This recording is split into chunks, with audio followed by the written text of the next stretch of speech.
Friends, आज हम NCERT science class 7 का जो है चैप्टर 2 करेंगे। फ्रेंड्स, हम केवीएस को टारगेट करते हुए जो है ये एनसीईआरटी की सीरीज जो है चली हुई है। केवीएस में जो चैप्टर पूछे जाएंगे हम सिर्फ उन्हीं चैप्टर्स को जो है पढ़ रहे हैं। केवीएस ही हमारा मेन टारगेट है। तो केवीएस में टोटल जो है 27 चैप्टर पूछे जाएंगे। 23 चैप्टर जो है साइंस की बुक से पूछे जाएंगे। हम वही 23 चैप्टर जो है इस वीडियो मतलब उन्हीं 23 चैप्टर की सीरीज जो है चली हुई है, जिसका कि आज ये 7th क्लास का चैप्टर 2 है। फ्रेंड्स, कौन कौन से हम चैप्टर जो है करेंगे वो आप देखने के लिए चैनल की प्लेलिस्ट में जा सकते हैं, और सभी चैप्टर जो है हम सीरीज वाइज कर रहे हैं, तो आप वहाँ जाकर वो सभी देख सकते हैं। तो देखिए, पौधे अपना भोजन प्रकाश संश्लेषण द्वारा स्वयं बना सकते हैं, परंतु प्राणी या जंतु ऐसा नहीं कर सकते। प्राणी अपना भोजन प्रत्यक्ष अथवा परोक्ष रूप से पौधों से प्राप्त करते हैं। कुछ प्राणी सीधे ही पौधों का भक्षण करते हैं, जबकि कई अन्य उन जंतुओं को अपना आहार बनाते हैं जो पौधे खाते हैं। कुछ जंतु पौधे एवं जंतु दोनों को खाते हैं। याद रखिए, मानव सहित सभी जीवों को वृद्धि के लिए, शरीर को स्वस्थ एवं गतिशील बनाए रखने के लिए खाद्य पदार्थों की आवश्यकता होती है। प्राणियों के पोषण में पोषक तत्वों की आवश्यकता, आहार के अंतर्ग्रहण, भोजन ग्रहण करने की विधि और शरीर में इसके उपयोग की विधि सन्निहित है। तो देखिए, कार्बोहाइड्रेट्स जैसे कुछ संघटक जो है जटिल पदार्थ हैं। अनेक जंतु इन जटिल पदार्थों का उपयोग सीधे रूप में नहीं कर सकते, अतः उन्हें सरल पदार्थों में बदलना आवश्यक है।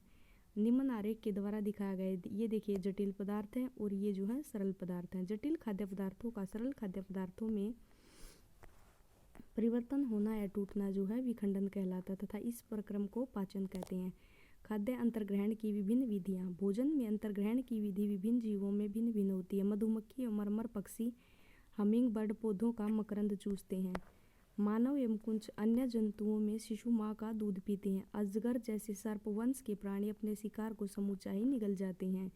कुछ जलीय प्राणी अपने आसपास अपने पानी में तैरते हुए खाद्य कणों को छानकर उनका भक्षण करते हैं।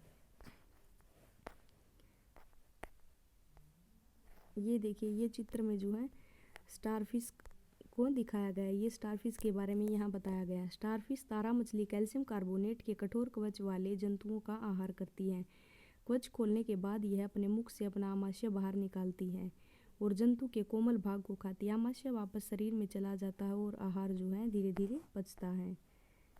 आप देखेंगे कि सारणी में नीचे खाद्य अंतर्ग्रहण की विधियाँ उन विधियों का विवरण लिखने में सहायक जिनमें जंतु भोजन का अंतर्ग्रहण करते हैं। अब देखिए, मानव में पाचन के बारे में जो है बताया गया है। पहले मैं आपको इस चित्र में जो है दिखा देती हूँ। ये देखिए, ये है मुख गुहिका, ये लाल ग्रंथि, ये ग्रसिका, ये यकृत है, ये यहाँ पित्ताशय है, ये अमाशय जो कि जे आकार का होता है, और ये जो है ये है अग्नाशय, ये है अक्षुदांत्र यानी कि छोटी आंत जिसकी लंबाई 7.5 मीटर होती है, और ये है बड़ी आंत, और ये मलाशय और गुदा। तो देखिए फ्रेंड्स, अब हम इनके बारे में पढ़ेंगे कि मानव में पाचन कैसे होता है। हम अपने मुख द्वारा भोजन का अंतर्ग्रहण करते हैं, इसे पचाते हैं और फिर इसका उपयोग करते हैं। आहार का बिना पचा भाग मल के रूप में निष्कासित किया जाता है। क्या आपने कभी यह जानने का प्रयास किया है कि शरीर के अंदर भोजन का क्या होता है? भोजन एक सतत नली से गुजरता है जो मुख गुहिका से प्रारंभ होकर गुदा तक जाती है। इस नली को विभिन्न भागों में बांट सकते हैं: मुख गुहिका, ग्रास नली या ग्रसिका, आमाशय, अक्षुदांत्र यानी कि छोटी आंत, बृहदांत्र यानी कि बड़ी आंत। बड़ी आंत जो है वो मलाशय से जुड़ी होती है, और आगे है मलद्वार यानी कि गुदा। क्या यह मार्ग बहुत लंबा नहीं है? ये सभी भाग मिलकर आहार नाल पाचन नली का निर्माण करते हैं। जैसे जैसे भोजन विभिन्न भागों से गुजरता है, उसके विभिन्न घटकों का पाचन भी क्रमिक रूप से होता जाता है। आमाशय की आंतरिक भित्ति, अक्षुदांत्र तथा आहार नाल से संबंधित विभिन्न ग्रंथियां जैसे कि लाला ग्रंथि, यकृत, अग्नाशय जो है पाचन रस स्रावित करते हैं। तो पाचन रस कौन कौन स्रावित करते हैं? लाला ग्रंथि, यकृत और अग्नाशय। पाचक रस जटिल पदार्थों को उनके सरल रूप में बदल देते हैं। आहार नाल एवं संबंध ग्रंथियां मिलकर पाचन तंत्र का निर्माण करती हैं। आइए हम जाने कि आहार नाल के विभिन्न भागों में भोजन का क्या क्या होता है। तो पहले है मुख एवं मुख गुहिका। भोजन का अंतर्ग्रहण मुख द्वारा होता है। आहार को शरीर के अंदर लाने की क्रिया अंतर्ग्रहण कहलाती है। हम दांतों की सहायता से भोजन को चबाते हैं तथा यांत्रिक विधि द्वारा उसे छोटे छोटे टुकड़ों में पीस डालते हैं। प्रत्येक दांत मसूड़ों के बीच अलग अलग ग्रंथि का सॉकेट में धंसा होता है। हमारे दांतों की आकृति भिन्न भिन्न है तथा उनके कार्य भी भिन्न हैं। इसके अनुसार उन्हें अलग अलग नाम दिए गए हैं। अपने हाथ धोइए। दर्पण में देखते हुए अपने दांतों की गणना कीजिए। अपनी तर्जनी से दांतों को छूकर महसूस कीजिए। आपके मुख में कितने प्रकार के दांत हैं। एक सेब और रोटी का टुकड़ा लेकर उसे काटिए। आप उसे काटने कर्तन एवं दंशन के लिए विभिन्न दांतों का उपयोग करते हैं। कौन से दांत खाद्य पदार्थों को चीरने यानी कि वेघन और फाड़ने के काम आते हैं। उन दांतों को पहचानिए जो चबाने और पीसने के काम आते हैं।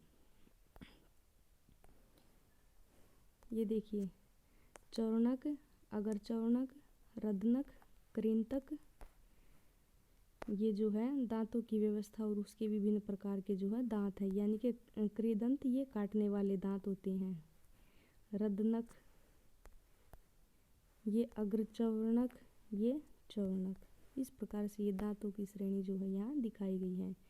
हमारे शरीर में हमारे मुख में लाला ग्रंथि होती है जो लाला रस स्रावित करती है। क्या आप जानते हैं कि लाला रस का भोजन पर क्या प्रभाव पड़ता है। आइए जो है हम यहाँ पता लगाते हैं। अब पहले हम ये पढ़ते दूध के दांत और स्थायी दांत। क्या आपको याद है कि कुछ वर्ष पूर्व आपके दांत गिरने लगे थे। हमारे दांतों का प्रथम सेट शैशवकाल में विकसित होता है। लगभग 8 वर्ष की आयु तक ये दांत गिर जाते हैं। इन्हें दूध के दांत कहते हैं। इन दांतों के स्थान पर दूसरे दांत निकलते हैं जिन्हें स्थायी दांत कहते हैं। सामान्य स्वस्थ व्यक्ति के स्थायी दांत पूरे जीवन भर बने रहते तथापि वृद्धावस्था में ये प्राय गिरने लगते हैं। तो अब देखिए, दो प्रखनली लीजिए। ए और बी चिन्हित कीजिए। प्रखनली ए में 1 चम्मच उबले चावल डालिए। 1 चम्मच उबले चावल मुख में लेकर 3 से 5 मिनट तक चबाइए और दूसरी प्रखनली बी में डाल लीजिए। दोनों प्रखनलियों में 3-4 ml जल डालिए। अब दोनों प्रखनलियों में आयोडीन, ये देखिए ये चबाया हुआ चावल है और ये उबला हुआ चावल इसमें है। आयोडीन विलयन की जो है 2-3 बूंदे डालिए। उनका परीक्षण कीजिए। प्रखनली ए और बी में क्या अंतर देखते हैं। प्रखनली के रंग में परिवर्तन क्यों आता है। परिणामों की चर्चा अपने मित्र व अध्यापक से कीजिए। लाला रस चावल के मंड को शर्करा में बदल देता है। जीभ एक मांसपेशी अंग है जो पीछे की ओर मुख गुहिका के अधर तल से जुड़ी होती है। इसका अग्रभाग स्वतंत्र होता है और किसी भी दिशा में मुड़ सकता है। ये देखिए, जीभ पर स्वाद के विभिन्न क्षेत्र होते हैं। क्या आपने जीभ ये देखिए, सामान्यतः हमारे मुख में जीवाणु पाए जाते परंतु उनसे हमें कोई हानि नहीं होती। फिर भी खाने के पश्चात यदि हम दांत एवं मुख साफ न करें तो मुख के अनेक हानिकारक जीवाणु वास करके वृद्धि करने लगते हैं। ये जीवाणु दांतों के बीच फंसे भोजन की शर्करा का विघटन कर अम्ल निर्मोचित करते हैं। यह अम्ल धीरे धीरे दांतों को क्षति पहुंचाती है। इन्हें दंत अक्षय कहते हैं। यदि आपने समय रहते इनका उपचार नहीं किया तो दांतों में असह्य पीड़ा होने लगती तथा चरम अवस्था में टूटकर गिर जाते हैं। चॉकलेट, ठंडे पेय तथा चीनी युक्त मिठाइयाँ व अन्य पदार्थ दंत अक्षय के लिए मुख्य रूप से उत्तरदायित्व हैं। प्रत्येक व्यक्ति को प्रतिदिन कम से कम 2 बार ब्रश अथवा दातुन करनी चाहिए और कुछ भी खाने के तुरंत बाद कुल्ला करना चाहिए। मुख के अंदर गंदी उंगली या बिना धुली वस्तु नहीं डालनी चाहिए। हम बोलने के लिए भी जो है जीभ का उपयोग करते हैं। इसके अतिरिक्त यह भोजन में लार को मिलाने का कार्य करती तथा निगलने में भी सहायता करती है। जीभ द्वारा ही हमें स्वाद का पता चलता है। जीभ पर स्वाद कलिकाएं होती हैं जिनकी सहायता से विभिन्न प्रकार के स्वाद का पता चलता है। ये देखिए, इसमें ये बताया गया है कि जीभ जो है के विभिन्न भागों के विभिन्न कार्य होते हैं। भोजन नली, गर्सिका, निगला हुआ ग्रास नली अथवा गर्सिका में जाता है। गर्सिका गले एवं वक्ष में होती है। गर्सिका की भित्ति के संकुचन से भोजन नीचे की ओर सरकता है। वास्तव में संपूर्ण आहार नाल संकुचित होती रहती है तथा यह गति भोजन को नीचे की ओर धकेलती रहती है। कभी कभी हमारा आमाशय खाए हुए भोजन को स्वीकार नहीं करता, फलस्वरूप वमन द्वारों से बाहर निकाल दिया जाता है। ऐसी घटना याद कीजिए जब भोजन के बाद आपने वमन किया हो तथा इसके कारण के विषय में सोचिए। अपने और अभिभावकों से बारे में इसे चर्चा कीजिए। अब जो है आमाशय के बारे में पढ़ेंगे। आमाशय मोटी भित्ति वाली एक थैलीनुमा संरचना होती है यह चपटा एवं जी आकृति के आकार का होता है तथा आहार नाल का सबसे चौड़ा भाग है। एक ओर यह गर्सिका या ग्रास नली से खाद्य प्राप्त करता है तथा दूसरी ओर अक्षुतांत्र में खुलता है, यानी कि छोटी आंत में खुलता है। कभी कभी आप जल्दी जल्दी भोजन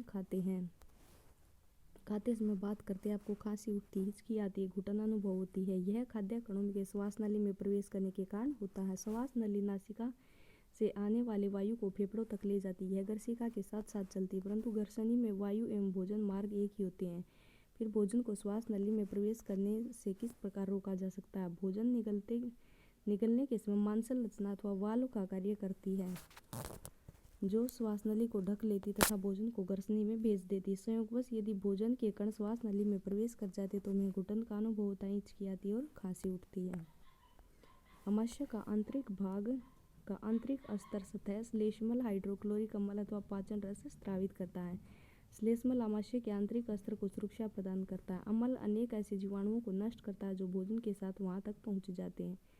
साथ ही यह माध्यम को अम्लीय बनाता है, जिससे पाचन रसों की क्रिया में सहायता मिलती है। पाचन रस यानी कि जठर रस प्रोटीन को सरल पदार्थों में विघटित कर देता है।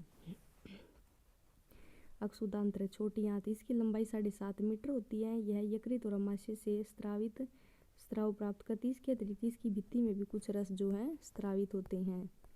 यकृत गहरे भूरे लाल रंग की ग्रंथि है जो उदर के ऊपर भाग में दाहिनी ओर अवस्थित होती है। शरीर की सबसे बड़ी ग्रंथि है। यह पित्त रस स्रावित करती है जो एक थैली में संग्रहित होता रहता है। इसे पित्ताशय कहते हैं। पित्त रस वसा के पाचन में महत्वपूर्ण भूमिका निभाता है।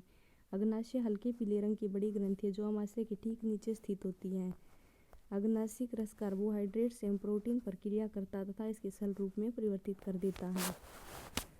आंशिक रूप से पचा भोजन अब अक्षुदांत्र के निचले भाग में पहुंचता है, जहां आंतररस पाचन क्रिया को पूर्ण कर देता है। कार्बोहाइड्रेट्स सरल शर्करा जैसे कि ग्लूकोज में परिवर्तित हो जाते हैं। वसा अम्ल एवं ग्लिसरीन में तथा प्रोटीन एमिनो अम्ल में जो है परिवर्तित हो जाते हैं।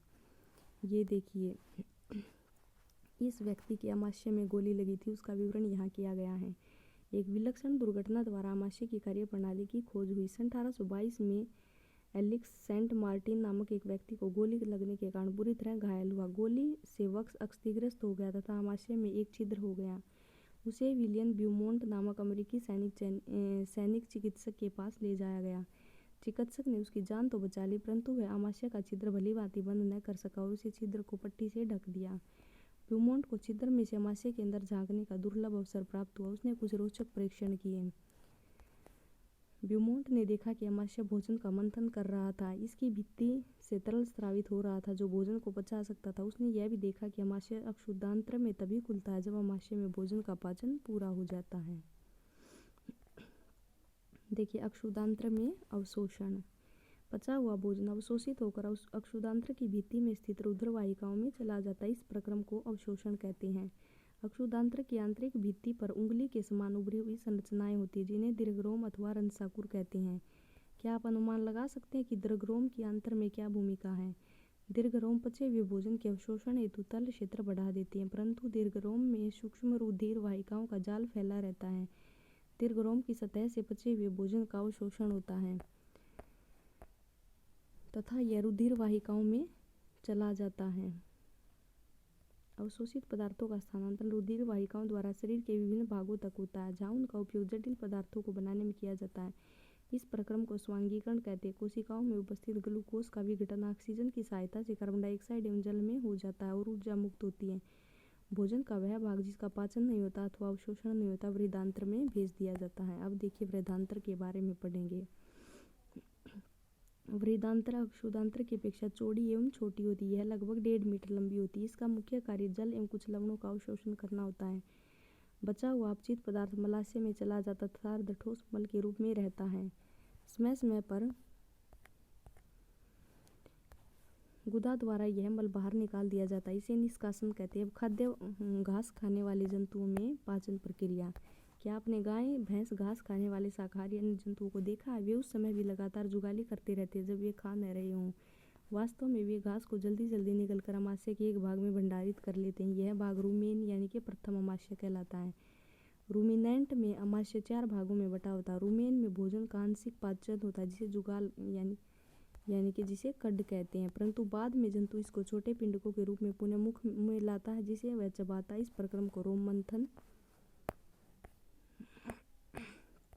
यानी कि जुगाली करना कहते हैं तथा ऐसे जंतु रूमिनेंट अथवा रोमैंथी कहलाते हैं। घास में सेल्यूलोज की प्रचुरता होती है, जो एक प्रकार का कार्बोहाइड्रेट है। किसी रूमिनेंट अथवा रोमंथी पशु हिरण के रुमेन में सेल्यूलोज का पाचन करने वाले जीवाणु पाए जाते हैं। बहुत से जंतु एवं मानव सेल्यूलोज का पाचन नहीं कर पाते। जानवरों जैसे घोड़ा, खरगोश आदि में अक्षुधांत्र एवं वृद्धांत्र के बीच एक थैलीनुमा बड़ी संरचना होती है, जिसे अंधनाल कहते हैं। भोजन के सेल्यूलोज का पाचन यहाँ कुछ जीवाणुओं द्वारा किया जाता है, जो मनुष्य के आहार नाल में अनुपस्थित होते हैं। अब तक आपने उन जंतुओं के विषय में पढ़ा जिनसे पाचन तंत्र पाया जाता, परंतु ऐसे बहुत से सूक्ष्म प्राणी जिनमें न तो मुख होता और न ही पाचन तंत्र, फिर वे किस प्रकार का भोजन का अंतर्ग्रहण करते तथा उनका पाचन करते हैं। अमीबा में संभरण एवं पाचन। अमीबा जलाशयों में पाए जाने वाले एक कोशिका जीव है। अमीबा की कोशिका में एक कोशिका झिल्ली होती है। एक गोल संघन केंद्रक एवं कोशिका द्रव्य के बुलबुले के समान अनेक धानियाँ होती हैं। अमीबा निरंतर अपनी आकृति एवं स्थिति बदलता रहता है। यह एक अथवा अधिक उंगली के समान प्रवर्ध निकालता रहता है, जिन्हें पादप यानी कि कृत्रिम पाँव कहते हैं, जो इन्हें गति देने एवं भोजन पकड़ने में सहायता करते हैं। अमीबा कुछ सूक्ष्म जीवों का आहार करता है। जब इसे भोजन का आभास होता है तो यह खाद्य कण के चारों ओर पादाप विकसित करके उसे निगल लेता है। खाद्य पदार्थ उसकी खाद्य धानी में फंस जाते हैं। खाद्य धानी में ही पाचक रस स्रावित होते हैं। ये खाद्य पदार्थों पर क्रिया करके उन्हें सरल पदार्थों में बदल देते हैं। पचा हुआ खाद्य धीरे धीरे अवशोषित हो जाता है। अवशोषित पदार्थ अमीबा की वृद्धि, रखरखाव एवं गुणन के लिए उपयोग किए जाते हैं।